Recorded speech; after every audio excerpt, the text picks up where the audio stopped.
Massachusetts, it was timber, or okay, indigo was South Carolina. Okay, beaver pelts. Yeah. So this thing is what I want you guys to have memorized is what was the economy? Okay, because the AP loves asking this question, and it is literally a question that is embedded in, or the subject is embedded in many questions. So again, in Massachusetts, remember the New England area, it was fishing. Okay, but they were there for God. So in the David Kennedy book, which many of you guys use, our school doesn't use that, but I remember reading God and Cod. That's a really good way to memorize that.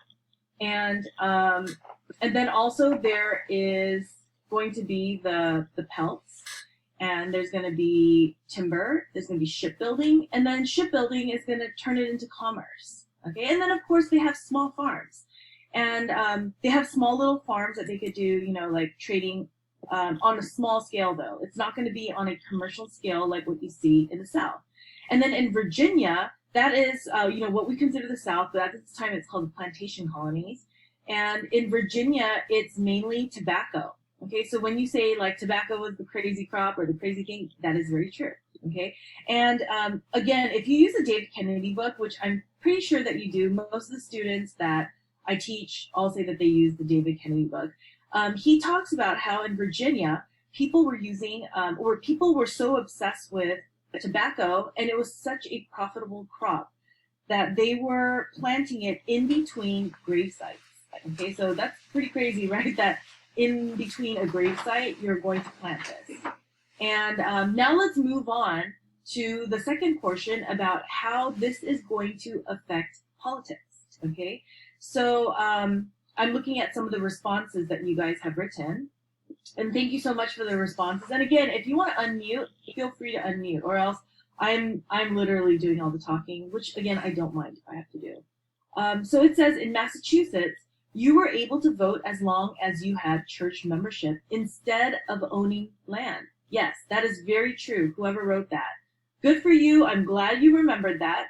And the thing is land ownership in Massachusetts, it wasn't that big of a deal because if you lived in Virginia, it was a big deal because if you had land, you wanted more land. You wanted more land so you could grow more tobacco. But because that is not considered, the priority of the people in Massachusetts, it doesn't matter, how much land you have because everyone's able to get a little piece of land, at least here in the beginning. And so it wasn't about owning land because everyone owned land. Okay, they weren't fighting over land there. If anything, they were fighting against Native Americans, but amongst each other, everyone was able to get a little piece of land to do a little bit of crops and, whatever. Their big thing was, are you a member of the church? Okay, and becoming a member of the church was a really big deal. Okay, and this is where, like, Anne Hutchinson has a name in history now because she was the one going against what the Puritans were saying. The Puritans were saying that you need to show that you're saved. Okay, and so how do you show that you're saved? You have to be a very good Christian on the outside. You can't do these certain things. And she's saying, you know what? It doesn't matter if you show whatever in public. It's whatever is in your heart. Okay, and the change that has happened inside is what matters. And everyone who was part of the Puritan leadership thought that that was pretty blasphemous because, as you guys know, in the Puritan colonies, you don't go against authority, okay? And for her to question, even though what she might have to say is valid, she was saying, it doesn't have to be this huge outward change, like, you're on the street corner praying, or, you're like completely changed in that way, because they could be faking it. What is really important is what you have deep inside. And, that's where the change is. And it's between you and God, and nobody else has a place in defining if you're saved. And so, anyway, that is what the church membership was about, having to show your salvation. Okay, and so that is how the economy is not going to really affect politics that way. It's going to be about church membership. Versus in Virginia, the people, if we look back at the first days of Jamestown and how Jamestown started to spread, as hundreds of people started to come, and then John Rolfe had the tobacco and everybody knew it was profitable, and The crops over there grew very well because the ground is so fertile and the climate is so perfect for growing things. And what happened was, if you got there first and you didn't die or somebody didn't eat you, yes, there was cannibalism in Jamestown, and you survived that, basically survival of the fittest. If you were able to get out of that alive until John Rolfe came with the tobacco, you were able to get land because you were one of the first guys out there to do that. Okay, and then if you are already there, there's something called the head right system. And what the head right system did was, if you were a landowner and you could afford to bring a indentured servant, excuse me, an indentured servant from Europe over to the Americas, they get to come over for free because you're paying for them. You get to use their services for however long, probably about 7 years. Then you would get more parcels of land, and those people, when they're done with their servitude, will also get a little parcel of land.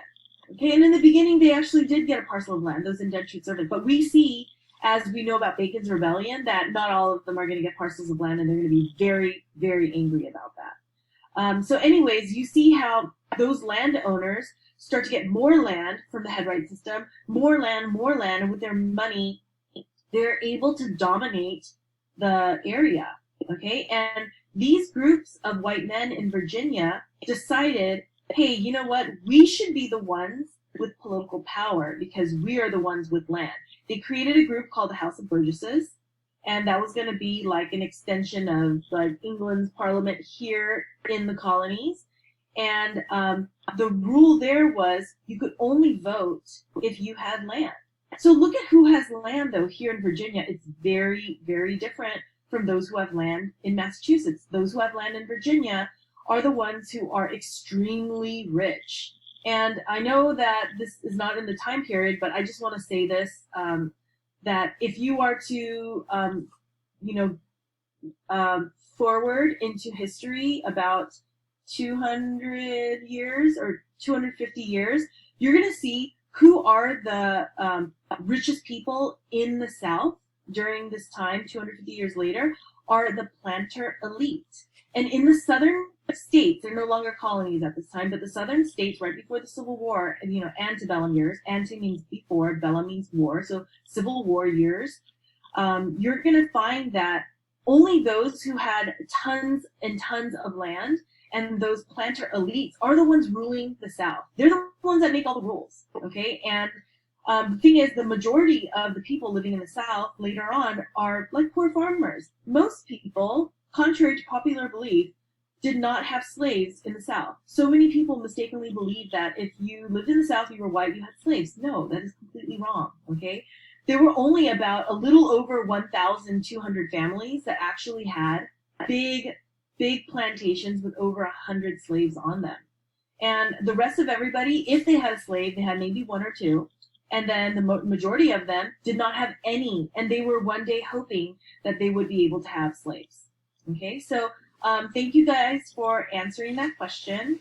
And I do see here in another answer that one of you guys wrote that Virginia was dependent on slaves and the larger lower class, so they weren't interested in creating a more representative government. Yeah, that House of Burgesses wasn't really representative, right? We know that it was in theory, but because there are reps there are people there, but they're all from the land rich, right? They're the planter elite.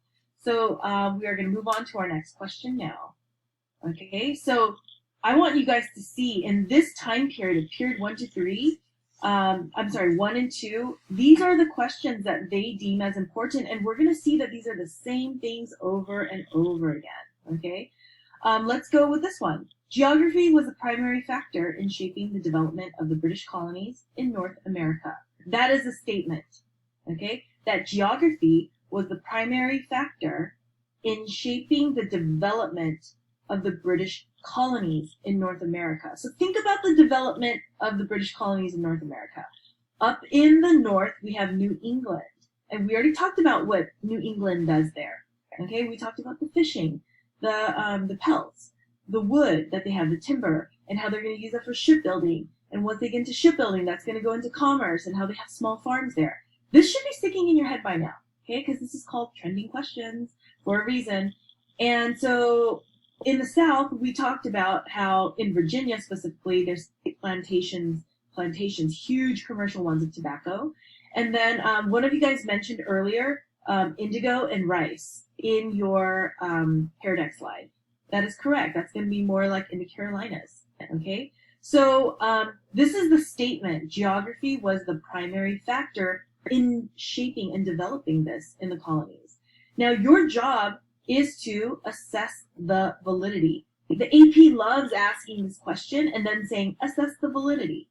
Okay, so you need to say, how true is the statement? And then how untrue is the statement?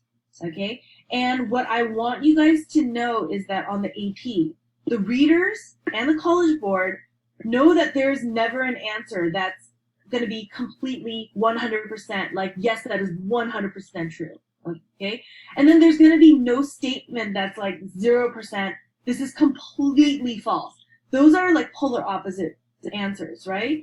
The answer always lies somewhere in the middle, or somewhere over here, but not quite at 100, but maybe here at like 95. It's a sliding scale, and there is no correct answer as long as you are on the sliding scale and you're defending your answer. So for this one, I'm just going to give you a few minutes, let's say 3 minutes, type whatever you know, and then we'll get back together. So one of you guys said, yes, it's very true because of the differences in the quality of land and the quality of the weather. But the northern colonies also had a different motive for going than the southern ones, who really just wanted to make money. Okay, that's very good that you mentioned that. Okay, like let me go back to the question so I'm not chopping anything up. Okay, geography was a primary factor in shaping the development of the British colonies. Okay, so I like how that this person, who one of you guys in this class, how you mentioned how, you know, yes, it was true because of the land and just the soil and how good it was, but at the same time, you have to acknowledge the fact that they didn't know that the land was going to be like that anyway, and they went there specifically with this idea to either make money in the plantation areas or in the north. That's just where they ended up because that's where they they decided to go with their charter. And then this question is for the 1600s. Okay, it's not like it's for the 1700s. It's early on when they first got there. So the shaping of the British colonies was very different in New England because of the purpose that they went there for, which was religious freedom. So I like how you answered that. Okay, and I wish there were names here, but it's okay because I'd love to give you props. So this next person said geography was a primary factor in the development of the British colonies. It led to difference in economy with small farming in New England and big plantations in the middle and southern colonies. It also led to the difference in colonial governments. Good. Okay, so, and again, that's a trending question because now this student is bringing in stuff about, well, even the way like the development of the colonial governments, where the southern colonies wanted the aristocratic representation in the House of Burgesses, and then we have in New England a different type of colonial government that has to deal with church membership. Okay, so again, are you guys getting these things in your head? Okay, they keep asking the same questions that link to the same things all the time, which is showing you what you really need to know for the AP. And then again, let's talk about the geography of the soil and the climate. Okay, so you're going to see that a lot of people, when they look at this question, they immediately think, oh yeah, this is completely true because the geography of the colonies was so specific, right? The geography we know in New England was that the soil was rocky. So though they could do farming still, because I mean, look at California. Many of you guys might have gardens in your backyard. California is a desert, right? Are there supposed to be gardens here? Not really, but we're able to do what we can with the little dirt that fertile dirt that we have here in California. But over there in New England, it's like the same thing. It's not like it's completely unfertile. It's just, it's not like what we have in the South or in the plantation. Because of the weather also, it's very cold. And you guys learned about the differences of New England's weather versus the plantation governments, the plantation colonies' weather. was that it was hot and very like murky and gross in the southern plantation areas, where literally there was like mosquito outbreaks and malaria and all these different diseases that could grow because it's so hot. But that climate was perfect for the economy that they had there, which was in agriculture. And then the ground was so rich, and you know, you don't even need to be a grape farmer. You've got the land right there already working for you. Versus the geography of the north and the climate, it was rocky soil, so you can't do commercial plantations on a large scale. And then you also have a really cold climate there. Okay, so maybe in the summer times it'll be a little warmer, but in the winter time it is super cold. You're not going to be able to grow any crops there. Alrighty, let's keep going. Let's try to make try to do one more question. Okay, so this question is from 2003, and it says, compare the ways in which two of the following reflected tensions in colonial society. Okay, so again, if I were the one taking this test, I'm going to look for two of these, and I want to compare the ways in which two of them two of these reflected tensions. So underline the words reflected tensions. Okay, so we're going to see tensions in each one of these, and what you want to do is choose two and compare. So I'll give you about 3 minutes. I'm not going to give you 5 because we are running low on time. Okay, so again, 3 minutes of silence. A lot of time, so don't feel like, you know, I'm judging you. 3 minutes is not a lot of time to write your answer, and the fact that you're able to write something in 3 minutes shows me that you are learning something. Okay, and by the way, I want to talk about learning something. I know that a lot of you guys do not like reading your textbook. Okay, if you're using the David Kennedy book, he writes beautifully, but he writes like he's writing an English novel about history. And so, which is why my school uses the America's History by Henrietta, and still not the most amazing read. I actually prefer the David Kennedy, but yeah, a lot of kids do not like to read. And I want to stick up for your teachers right now and let you know that pass rates and pass scores equate to reading chapters. Okay, so if you are not reading chapters and you think that a video is going to be able to get you to pass the AP, I'm not sure that's going to happen. Okay, unless you have just an amazing, you already have amazing writing skills. But I'm looking at students who are like my students, and they come from really poor reading and comprehension backgrounds. And if you come from a background where you haven't been reading a lot, this textbook is really difficult for you, that means that you need to read that, because the practice of reading over and over and over is what is going to get you to be able to read quickly on the AP, because the AP is going to all be in that language. And so many students do not understand the language of the test quickly, or they struggle with something, or they misread something because they are not reading. So yeah, you might know all the information by watching videos, okay? But it is never going to take the place of you actually reading the chapters. So I always make the students read the chapters before they come to my class. They might not understand it completely, but I have them take notes. They turn it in through turnitin.com, so I know they didn't copy. And I just want to know that they've been exposed to it. And hopefully they could understand 50% of it. But if not, that's where I could step in. But you have to do your part and read. Okay, so I want to encourage you guys with that. You could do it.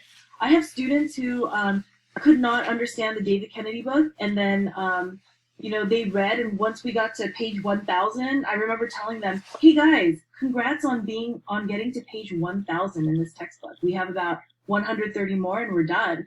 And one of the students, he said to me, you know what, it's gotten easier. And I'll never forget him saying that. And guess where he is right now? He's from a Title I school.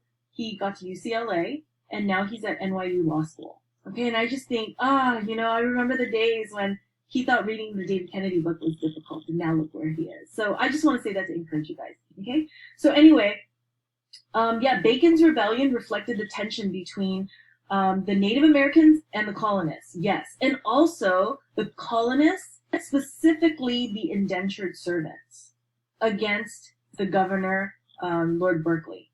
okay, because William Berkeley was the governor of Jamestown, and the indentured servants felt that he was not protecting them and giving them the land that they deserved. Because if you're done with your indentured servitude, you should now be getting more land, right? Because that's what was promised in the head right system. But what's happening here is they feel that the Native Americans are getting like treated better than their own colonists. And so, yes, definitely we see some tensions over here in that society.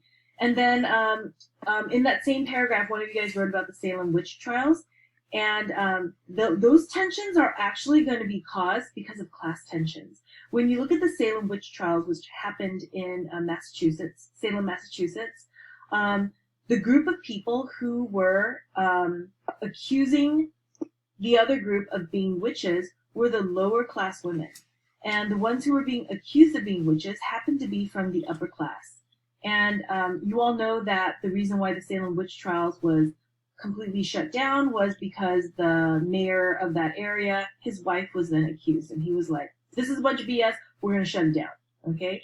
And so you see that there's a lot of class tension that is starting to develop in these colonies. And what this is really showing is that these colonies are now becoming so rich with people, because when you get a lot of people, you're going to start getting problems, right? It's going to become like a real society. So that's what's happening, is that you have these real societies, and it's starting to grow. And just going back to this question now, what you could do also is you could compare Pope's rebellion, which is also known as the Pueblo Revolt, with the Stono Rebellion, because in this you have two groups of people, the Native Americans for the Pueblo Revolt, and then the Stono Rebellion is going to be the African slaves, and how they are being oppressed by European colonizers. And the Pueblo Revolt is the Spanish. The Stono Rebellion is going to be like the slaveholding English, most likely. And they're not taking that oppression anymore, and they are going to fight back. Okay, so you see here class tensions, and then you also just see like oppression of humanity as well. Okay, so what you want to do is make sure that you memorize all these revolts, and by the time you get into the next few chapters, as you're going into the making of the Constitution and after the American Revolution, they love testing you guys on the Whiskey Rebellion and Bacon's Rebellion and Shays Rebellion. They love testing those. Okay, so those are subjects that you want to make sure that you do focus on. By the way, every single time, if I do teach the UCR class, my topic will always be called trending questions. Okay, so you guys know exactly where to find me, because I will always be using trending questions. I have 1 more minute left, and so before we go to our 10-minute break, I'm going to just show you guys this question. Okay, it says, early encounters between American Indians and European colonists led to a variety of relationships among the different cultures. Analyze how the actions taken by both American Indians and European colonists shape those relationships. So they want to know specifically in New England, Chesapeake, which are both the British colonies, how was English relationships with Native Americans, and then Spanish Southwest with Native Americans, New York and New France with Native Americans. Okay, but it's 10:05 right now, so we're gonna take a 10-minute break. If you guys could set your alarms to, let's say, 9 minutes, then we'll know to get back here by 10:15. Okay, thank you very much. I would like to go back to this and just talk about this question really quickly before I get on to my second session. I know they call this second session question and answer. For the UCLA AP readiness from last week, what we did was we just kind of pivoted and changed into a different topic so that you guys can get as much as possible. I would love to keep going, and I don't know, I'll do what you guys want to do. So you can tell me in the chat section if you want me to keep going, but I did want to talk to you guys about the DBQ and give you a little bit of insight from my experience grading the DBQ, and so we can also go to that afterwards, okay? So basically for this question, where it says, early encounters between American Indians and Europeans colonists led to a variety of relationships. So we want to look at the relationships between the Native Americans and the colonists in New England. Okay, so obviously because of the American holiday, as we know, Thanksgiving, we know that at first the relationship was decent. Okay, decent enough that Native Americans were willing to help the new colonists get through, excuse me, this really crazy cold winter. But we know that that relationship did not continue on. And again, the 2010 DBQ, there is an excerpt from John Winthrop, who was the governor of New England and Massachusetts Bay Colony. And he was basically saying how the Native Americans, they had a war with them, and Native Americans were burning to death. And instead of feeling grief that there were human people dying, he was talking about how the scent of the flesh is like a sweet fragrance to God, because these people were such like almost like devil worshippers because of the way that they worshipped. Okay, because they're so different. And so we know that in England that is going to quickly crumble and it's going to go into war. And what you're also going to see in the Chesapeake is that exact same thing, except there is no friendship. There is maybe that there's gonna be like Pocahontas marrying John Rolfe, but besides that, after that there's the Pan-Indian alliances, and they're gonna fight heavily against the European colonists in the Chesapeake. And the reason why they're fighting is because the Native Americans realize it's not like, oh, you're just gonna be here. You're pushing westward, and you're trying to get more of our land, and that's where the fighting starts to ensue. And generally, you don't see populations of people in the British colonies having children or like intermarrying or mating even with the Native Americans. Okay, I'm sure there were some, but that's not something that you really see, and that's going to be very different from the Spanish Southwest. In the Spanish Southwest, when the Spanish came to what is current day like the New Mexico area, what you're going to see is that they're going to use the Native Americans as slave labor, okay? But at the same time, there is a mixing in of the people, okay? The Spanish didn't have problems marrying in with the Native Americans, and also just being completely real and honest, there's rape as well. And so what you're going to find is that in the Southwest and below, going down to Central America, all the way down to South America, you find that there is a new race created in this time period, right? From like the 1500s when they first got here and on, you're going to see a new group of people, which we know now as the mestizo. And if you are from, like Mexico and below, you are a mix of European, and then you are a mix of native or indigenous blood. And so that right there is like, wow, that is very different from New England and the Chesapeake, because there was no mixing in, okay? The Spanish were fine with working and living amongst and mixing in with the natives, whereas England was very much like, ew, no, you guys are definitely below us. And if anything, we don't even want to move you west. We just want to kill you. Okay, that was the difference. They want them gone. They don't want them there to be neighbors with. They'd rather just have them gone, because they're just fighting and fighting and fighting. Okay, and then New York and New France, what you find there is more of like a spirit of cooperation with the Native Americans and the colonists. And that's going to be like the Huron natives that are in the New France area. They're going to use the natives to help them find the beaver pelts, because they know how to do that. That's their natural game over there. And in exchange, they're going to get guns, they're going to get alcohol, the different things that the Europeans can give to them. Okay, so I'm going to check the chat section to see if any of you guys have responded about any questions. So no one has. So what I'm going to do now is I'm going to take you all the way down here to the DBQ rubric. Okay, so currently now I have 15 minutes to go over this, okay, which is not a lot of time now, 19 minutes. So the DBQ rubric is something that you need to know and that you need to memorize. And I'm sorry, there's a typo there. It says, there's a typo. Let me move to this one right here. Okay, so this is the current 2020 to 2021 DBQ. Rubric. Hey, dude. And I got this off the. Hold on. There's a 320-page booklet. Hold on, I gotta answer off my phone. Hold on. That's called U.S. History at a Glance. And so this is there where we go. I grabbed that There from. we go. And instead of Hey, having you let me through get that whole thing, I'm listening in on I'm a just Zoom giving call. you the most important things. Okay, so I would say that the average score on an AP is, or I would say majority, not average. The majority of students score on the DBQ is probably, I would say, a 0, 1, or 2. Many students are getting 0, 1, and 2. But there's a good chunk of kids who really know what they're doing, and they're getting 5, 6s, and 7s.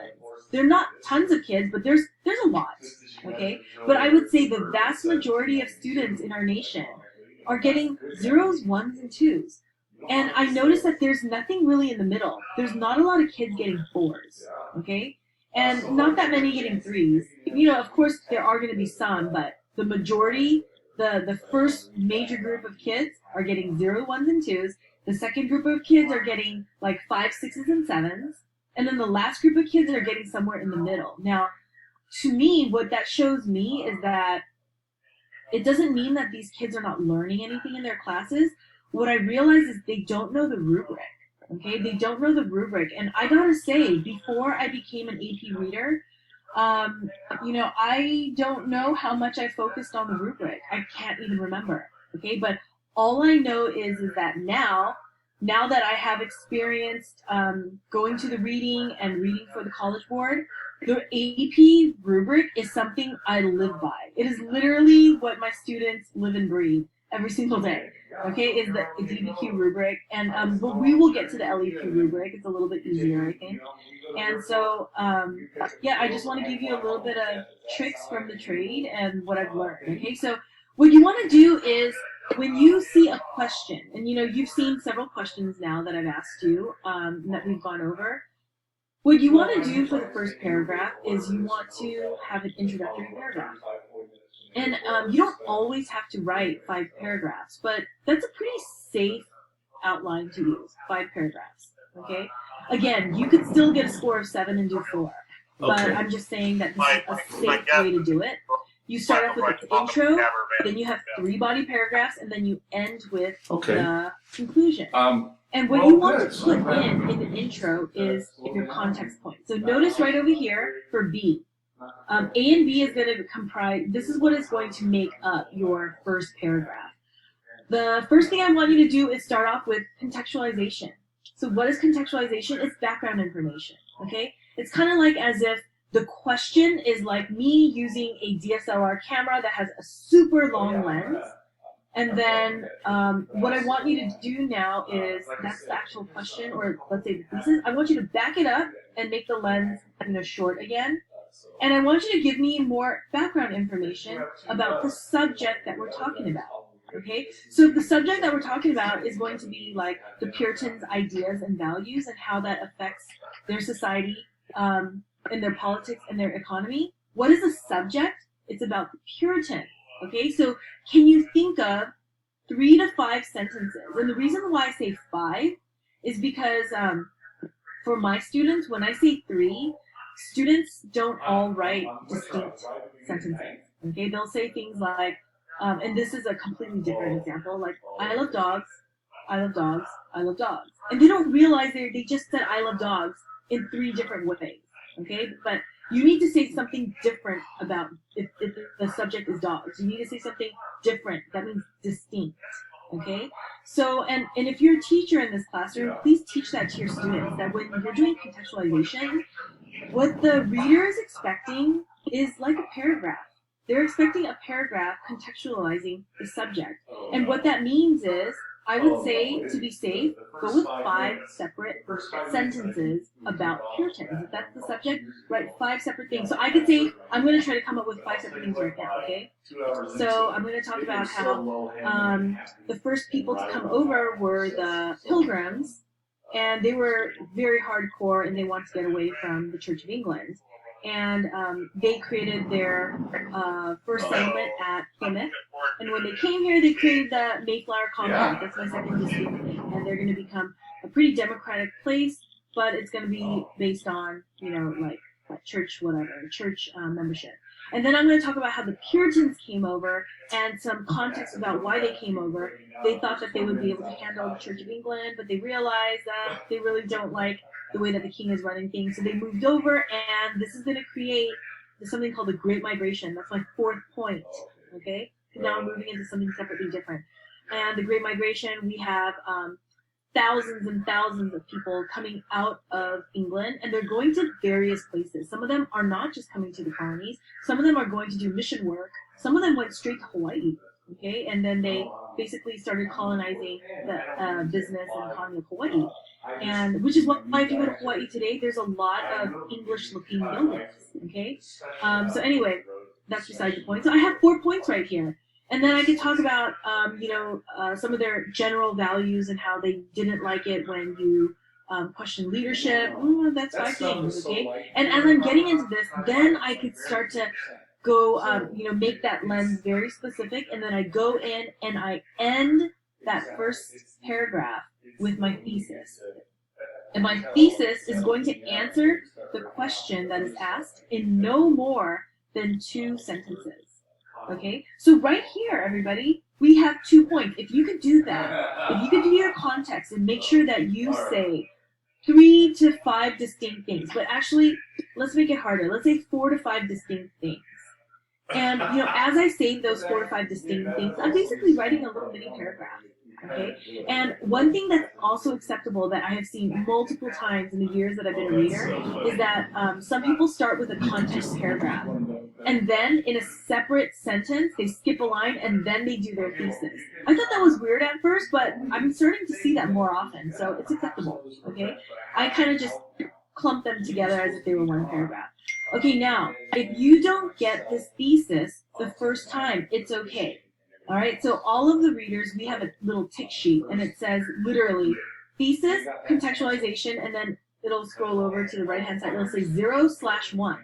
And if you have the context and we're able to count the sentences and that you said things that are in the background of the subject, we could circle 1. If you don't have enough, and it's so sad because sometimes kids will write 2 sentences. That's not enough. You get a 0. Okay, and that is for me as a teacher, I wish that College Board would be a little bit more transparent about that, because if that's the way that we're grading it, I think that the students should know about that. But you know what? Lucky you guys are in this room right now. Now you know. Okay. Contextualization. Let's go with 4 to 5 specific sentences. And you know what? 4 to 5, not specific sentences. 4 to 5 different ideas. And when you write one idea, that might take 1 to 3 sentences. Okay. So you see that you write actually a pretty fat paragraph with contextualization. By the way, there's no such thing as double dipping. So if you're trying to get the historical evidence point, which is going to be a little bit later that we're going to see, you can't get it if you're doing contextualization. So you need to make sure that when you're doing contextualization, you know that you're only getting the point of contextualization and that you're not getting the historical evidence point within your context. Okay? Unless you write so much in your contextualization that you're able to say more and the reader's I'm done. You got your context point. You did a great job. And then you start to drop in some key terms and define it.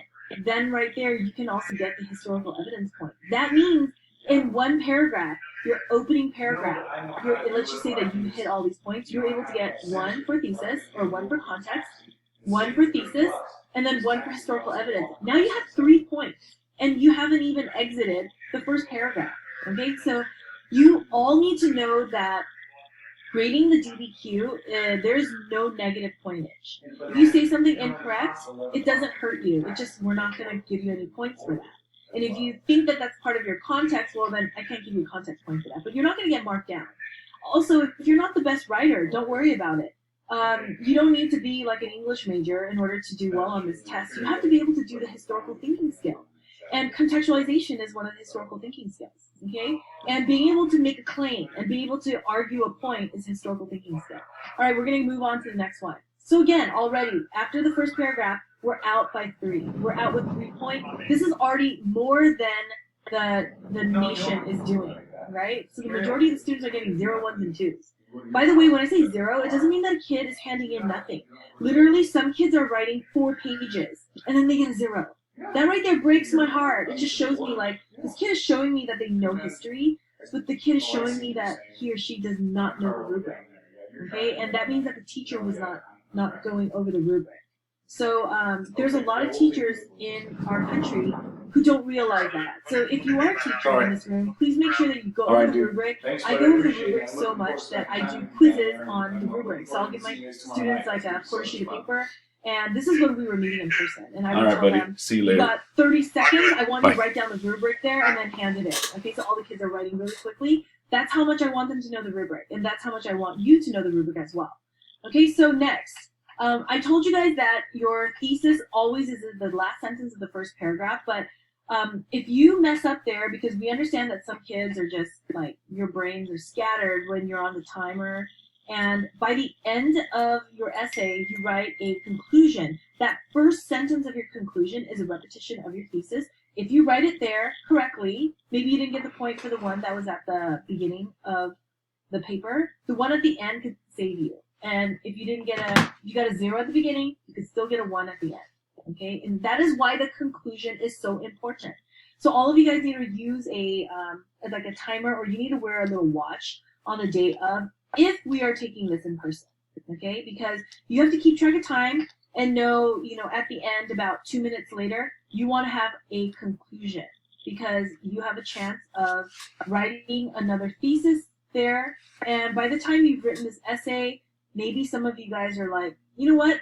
I'm feeling this more and I'm able to say this clearly. Okay? All right, so with 3 minutes left, let me try to go over this evidence part. So the documents, now you have 7 documents. Okay, it says right over here, and I'm always going to look at the most points. You want to try to aim for 2 points. And how do you do that? You need to use 6 documents correctly. Okay, so if you only use 6 docs, not 7, and you get 1 incorrect, you're only going to get credit for using 5 docs. So you miss the 2 points and you get only 1 point. Okay, so you want to make sure that you use all 7, because there's a lot of times we all mess up. And if you make a mistake and you only use 6, that's only going to count as 5. You're only going to get 1 point. After every single time you use a doc, what you guys need to do is this thing right over here.